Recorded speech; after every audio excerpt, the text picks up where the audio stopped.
This has been a week of getting lost in the challenge and the exploration of Metroid Dread. Thank you to Nintendo Canada for sending out the review code.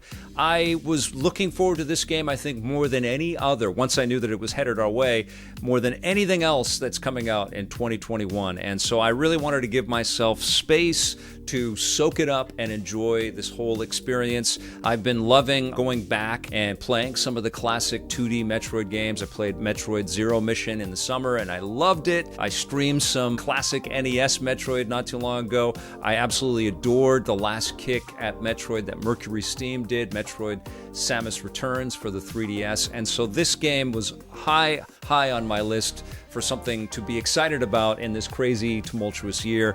And I have to say that most of my wishes and hopes and desires for this game were fulfilled. But I want to get this off my chest right away. The bosses are excruciatingly tough, at least for me. You may not find them to be as challenging and as tough. I did find it like I was pulled out of the experience thinking and reflecting on the many Metroid bosses that I fought before, if I've ever felt quite as challenged before as I did in this game, and I don't think that I have. I know I've had moments of frustration playing Samus Returns and Zero Mission and back in the day Super Metroid, but this game is something else, and I think it's kind of an answer and a reflection to this movement in video games to kind of up the difficulty for serious players out there. I do think, honestly, it's going to be a bit of a barrier for first-timers that might own a Switch and want to try kind of a modern take on a 2D classic Metroid experience. It certainly is analogous to the NES difficulties. When I played Metroid 1 on the NES and streamed that not too long ago, I was like shocked at how challenging it was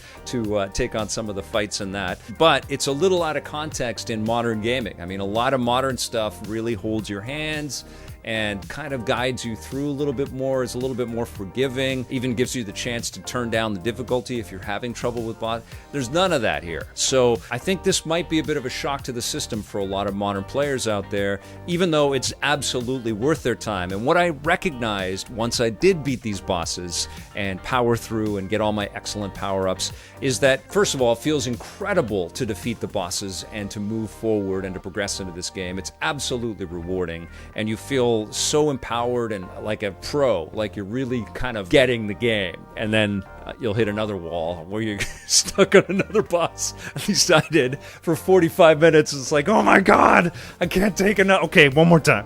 It's definitely one of those. Okay, one more time. I'm gonna play one more time, which is great. But yes, it was like, okay, choke point. Okay, I'll explore for a bit. Oh, choke point. Oh, okay, okay, and then I'll explore for a bit, and then another choke point. There was a lot of that. You question your sanity a bit as you're in the middle of those fights, but when you beat the boss, you feel like, oh yeah, that was earned. That was earned.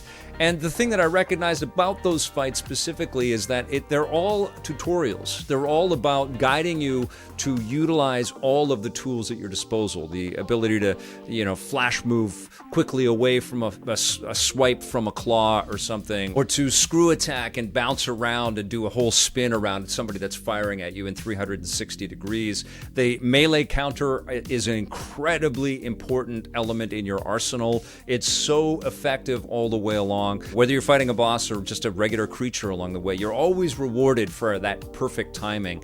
And that is absolutely amplified when you get into the boss fights. If you've got good timing, you're going to be fine. I was really struggling with it, and I could not comprehend how anyone could do well holding the Switch in handheld mode and using the Joy-Con and the buttons on top of the Switch itself and being animated and into it and doing all of the timing and mechanics and complete the game. I know there are players that will have no problems with that, but I just could not get a beat on that, especially after playing hours of the game using the Switch Pro controller. That was absolutely my preferred way to play it. It was beautiful on the Nintendo Switch OLED screen, but it was just much more enjoyable to get lost in the game and a lot more fair for me to play it on the television screen. And it is gorgeous on the TV screen as well. This is another one of Nintendo's first-party titles that kind of showcases that even if they're taking their time to get us to 4K gaming and full fidelity visuals and things, it's okay because games like this just look extraordinary. This is a beautiful game filled with creepy monsters and lots of little animated mechanical creatures and beasts and things and turrets and stuff that are going to be firing at you. The Emmy robot sequences are absolute standouts in this game. Every single one of them becomes progressively more terrifying. Even though there's a familiarity and you start to pick up on the routines, it never ceases to be like, oh my God, how am I going to survive this fracking thing? But you do. You just have to stick with it and persevere. That's the thing about this game. You have to stick with it. And there's so many cool little details.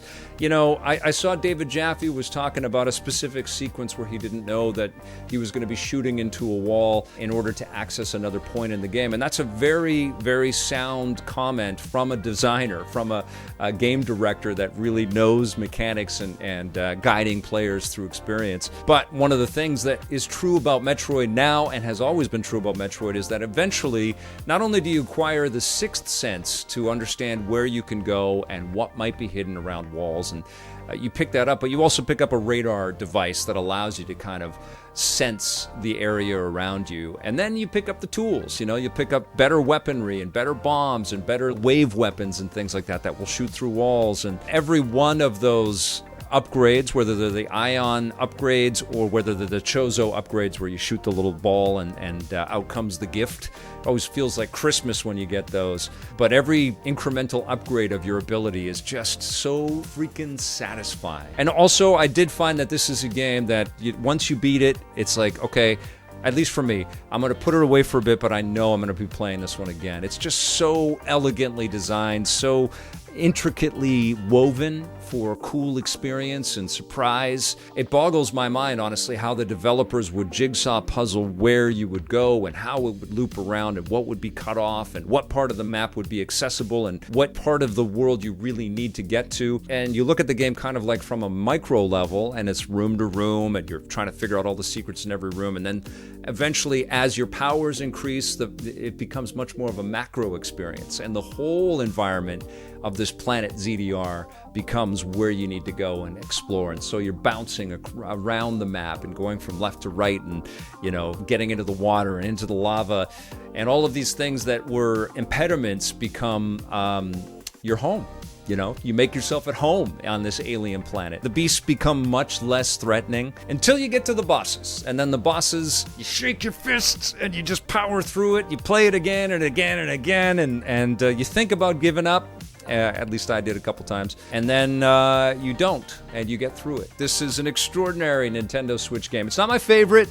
I don't even know if it's my favorite Metroid 2D experience, but it's excellent, and it definitely deserves to be in your collection. And I really hope that we don't have to wait for another 2D Metroid experience. I hope people are buying it. My fear is that people are buying it, and people are going to get really frustrated with some of the boss fights. Because, you know, the exploration stuff and the enemies that you encounter, apart from the Emmys, I guess those are kind of like mini bosses, are not too tough to kind of figure out, but the bosses are challenging. Holy crap. At least I thought so. But yeah, I still love this game. I really do. I'm going to give it a 9 out of 10.